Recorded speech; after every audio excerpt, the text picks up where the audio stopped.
Hi there, welcome to my channel. I'm Beth. As you probably know, I love to make small things. I love to make small clothes for dolls, and this stems from a childhood spent making dollhouse miniatures with my mum. I've been making a lot of clothes for Blythe and Barbie scale dolls, and I like to film and photograph them when they're done. I've been wanting to make a 1/6 scale diorama wall to pose them against. I've been inspired by some incredible dolly dioramas from channels like Ksea's Joy, who has made an awesome hidden doll room across a couple of videos, links will be below, and MyLittle DollLife, who put together an inspiring and enchanting little dolly diorama for a flower-themed doll challenge. I then looked up the MyFroggyStuff channel and found they have loads of videos on dioramas as well.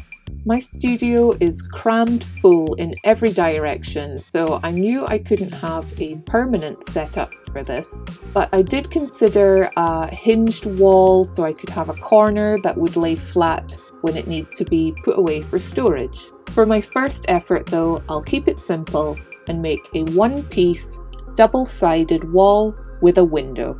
I already had a piece of foam board that I had stashed away that I could use for the wall, and I have lots of materials on hand that I can recycle for this project. So the only things I ended up buying for this project were a roll of wrapping paper that I used as wallpaper and a tub of gesso, which I'll end up using for a million other things anyway. Now let's see how it all came together. My A1 foam board was 20 by 30 inches originally, so I cut the 20-inch side down to 16 inches. I thought this seemed like a good height for the wall of a 12-inch 1/6 scale doll. I have this curved metal ruler for cutting against, which helped with the Stanley knife. I also made sure I had a cutting board underneath my foam. This is the wrapping paper I bought to use as wallpaper on one side. I thought it was cute and contemporary and a good scale. I used a spray-on adhesive to stick on the foam board, avoiding excess moisture and rippling of the paper. I cut it bigger than needed and rolled it up like this, so I could smooth it out a little at a time, avoiding air bubbles. I then flipped it over and cut off the excess paper.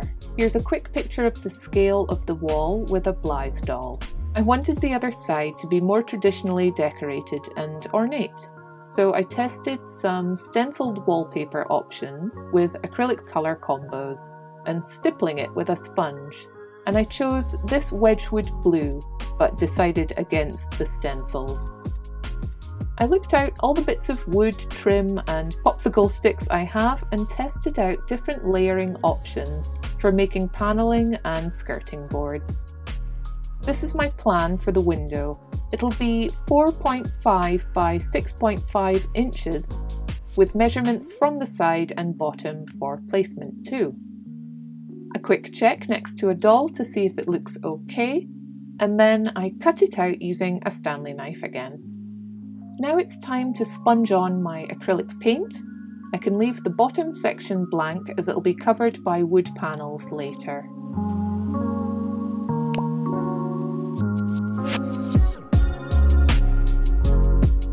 Next, I spent a few days painting and repainting all the little strips of wood that will make up my window frames, coving and skirting boards. I used white gesso to prime them all first, then this white acrylic paint on top. I cut a piece of clear plastic for the window, a bit bigger than the hole, and hot glued it on 3 sides.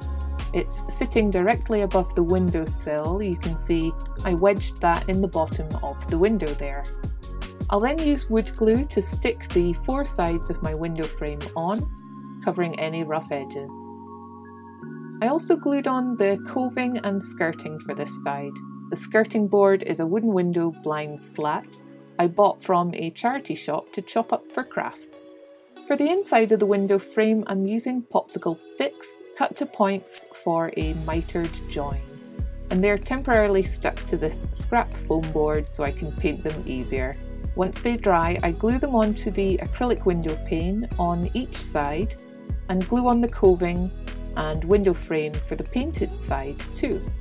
To make my panels for this side, I cut balsa wood to the right height with the grain running vertically, then pressed a ball-tipped tool to make vertical ridges 2 centimeters apart. I make enough panels to fill the lower part of the wall, then glued them on along with a trim of balsa sticks on the top for a dado rail, and balsa strips again to make a skirting board along the bottom. Here's each side so far. Off camera, I then added kebab skewer sticks to the top of the coving and balsa sticks to the window frame on the painted side to give it even more detail. Now I've gessoed the wooden panels and I can paint them with white acrylic. I'll also paint the extra window trim I added too. There we go, my little 1/6 scale walls. I love that I can have traditional or contemporary backdrops now. And the see-through window means I can shine light through, or I can set it against a screen to have a photo or video view. It's super lightweight and it's easy to store away. You can see I've added a strip of stick-on vinyl to cover the top of the foam board and coving. It's the same stuff that I've used to resurface my desk here. And I did notice that it has a slight curve from when it was painted. Thankfully, it's not too bad. You might avoid this by painting both sides, or just using paper on both sides, or by using a wooden board perhaps. I have to say I'm very happy with it though. Please let me know what you think in the comments. And would you try this yourself? I have a few furniture style pieces to be upcycled to go with these walls soon, but for now here's some quick scenes I put together. I have ambient scenery videos playing in the window for some movement too. My mum has been inspired to make me another backdrop wall, and I'm very excited to see what she comes up with. I'll show you what she makes when it's finished. Thank you so much for watching, and I'll see you again soon. Bye!